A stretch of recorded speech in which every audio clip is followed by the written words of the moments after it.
There's something wrong with the world today. The light bulb's getting dimmed. There's a meltdown in the sky. And if you can judge a wise man by the color of his skin, then mister, you're a better man than I. We're living on the edge.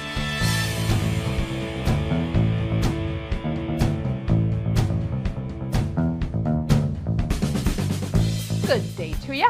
I am Lisa Robbin Young. This is Creative Freedom, your dose of education and inspiration to help you build a noble empire and live an inspired life without selling your soul.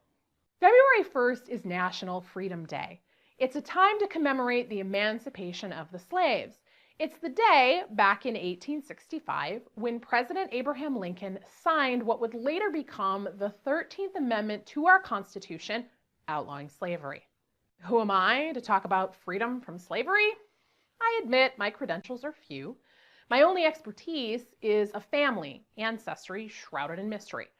According to the family stories, my dad was born nearly 100 years ago, and he was the youngest child of his family. His father was the slave owner's son, while his mother was the daughter of an emancipated slave from that plantation. The paper trail is sketchy at best, but Dad's stories of daily life in Opelousas, Louisiana were vivid depictions of growing up as a mixed-race child at a time when slavery might have been abolished, but segregation was still a very real threat to anyone with darker skin. Today's episode, though, isn't about my family or even slavery per se, but instead a profile of the creative entrepreneur who made this day possible. Richard Robert Wright was emancipated from slavery as a child. He was the highest-ranking African-American in the Spanish-American War and the first Black to serve as a U.S. Army paymaster. Major Wright later served as an educator and the first president of what would later become Savannah State University in Georgia.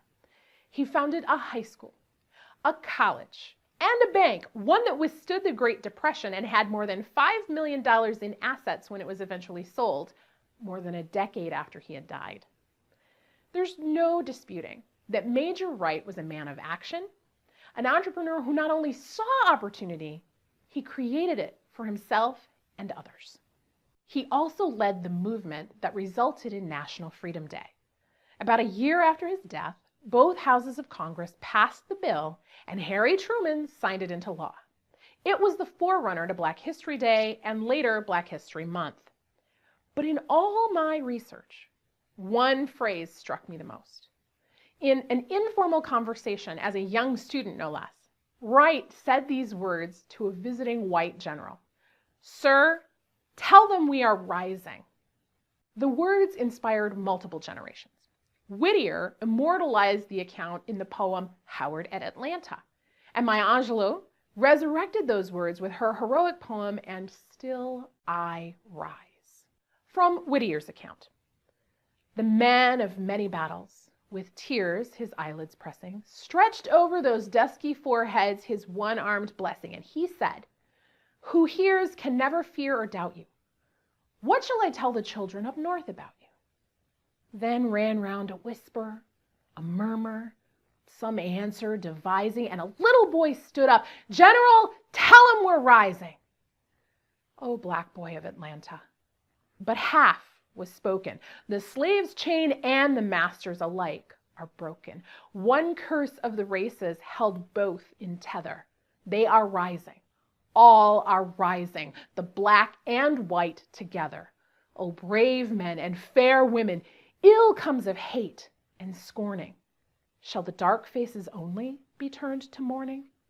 Make time your sole avenger, all healing, all redressing. Meet fate halfway and make it a joy and blessing."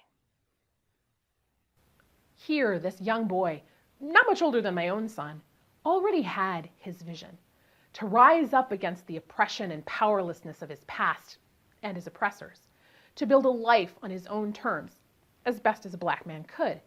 Even as a child, he was an advocate for his vision, even in small ways, the best way he knew how.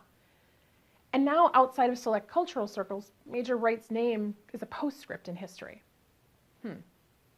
But this is what creative freedom is all about.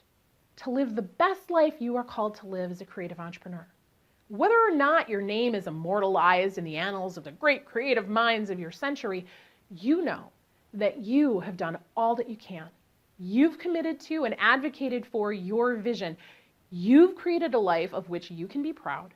And that the awards and rewards, while splendid to experience, may not come in your own lifetime. And that's okay, because your life is your own reward. You get to choose, to decide, to live, breathe, move, and have your being in the way that works for you. While we haven't all endured the harsh brutality of early American slavery, we have experienced a different kind of bondage, servitude, and enslavement in our own hearts and minds. Some might think me reckless to make that equation, but I see it still. Trapped in prisons of our own doing. We long for our own creative freedom, trapped in lives from which we feel we can't escape. There's a lot of risk when we step toward freedom. And to be fair, some of us can't take that step. Not without help. Not without real change in the world around us. And that starts with you. I couldn't agree more with the brilliant words of Aerosmith when they said, "There's something wrong with the world today. I don't know what it is. Something's wrong with our eyes." Today, instead of longing and bemoaning, I challenge you to take a step. Any step, a nano step if that's what it takes. Advocate for your vision and yourself like Major Wright did. He could have waited for someone else to advocate for National Freedom Day, but he did it because it was on his heart to do it. At age 67, when most people today are looking at retirement, Major Wright went to the Wharton School so that he could learn how to start a bank. And you don't just waltz into the Wharton Business School. From there, he built the first African-American trust company, and he founded the Negro Bankers Association, creating more opportunities for Blacks where there were none before. So advocate for your vision of the world. Choose yourself. Change the world by having the courage to be you. Warts, sparkles, and all. Now more than ever, we need you. We need your light, your mission, your message in the world. And sure, it may be hard for some people to hear it, but if it never gets said, that's an entirely different kind of tragedy. So now let me hear from you. Where are you still caught in your own brand of bondage? What nano step can you take today? Even if it's just asking for help, what one thing can you do today to choose yourself, to advocate for yourself, for your vision of the world? Share your thoughts and ideas in the comments, and let's be a rising tide for everyone. If you liked this episode and want to be the first to get more just like it, then subscribe and share me around with your friends, because there's never a dull moment with creative freedom. And there's always more where this came from. For inspiring songs, stories, and resources to help you build a noble empire and live an inspired life without selling your soul, come see what's shaking over at LisaRobbinYoung.com. You know you want to.